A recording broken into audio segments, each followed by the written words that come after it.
สบายดีสุภพรสบายดีดูสบายดีในศาลาดูสบายดีสบายดีตุ้ยขึ้นที่บางกินเนี่ยบ่มาบ่ได้กินกับปุ้นซ้ำเขาแจกกับปุ้นบางกินขนมแม่ศาลาซื้อให้กินได้นี่วันเกิดเพิ่นที่บางกินนี่กินบ่บ่ทันกะสิมายายขอบใจเพิ่นด้วยขอบใจเพิ่นดูขอบใจแม่ศาลาว่าสิขอบใจแม่ศาลาว่าดีๆอ่ะกินก่อนย่ำก่อนสิทาคลิปเบิ่งคอยย่ำแล้วมันแค้นเด้เมนแล้วเป็นได้อันอ้าวสั่นแล้วเจ้านี้ชบนะมันกี่ชบเทิงน่ะเทิงนั่นงามเดี๋ยวไปก็ตุ้ยขึ้นบ่ตุ้ยนี่นะตุ้ยขึ้นบ่กินยาดูนี่ตุ้ยไปชิบเป็นแล้วโอ้โตแน่สมนะบ่มาที่บางกีบ่ได้กินข้าวปุ้นซ้ำได้กินอยู่มื้อเอามือให้บ่ขอบคุณพระเจ้าอวยพรแม่ศาลาเว้าดูพระเจ้าอวยพรเด้อแม่ศาลาเว้าดูบ่ยอมือพระเจ้าอวยพรแม่ศาลาเด้อว่าสิยอมือนำ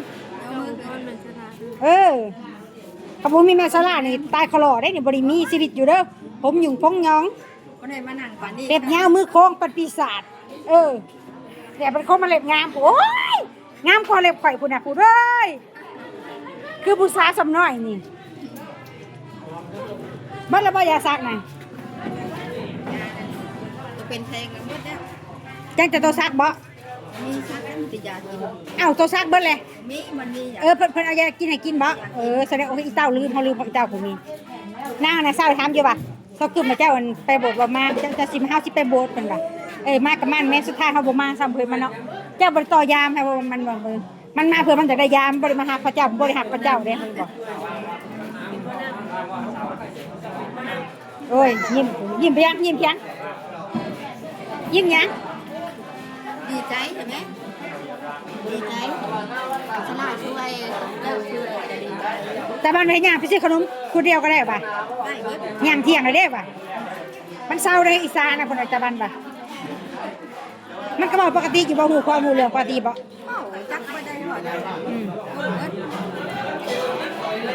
งัดกันมาหาเอาน้องมึงเป้าสิได้หาเบิ่งเป้าสิเฮาตามโอ้จะได้ผัวเลยอย่าได้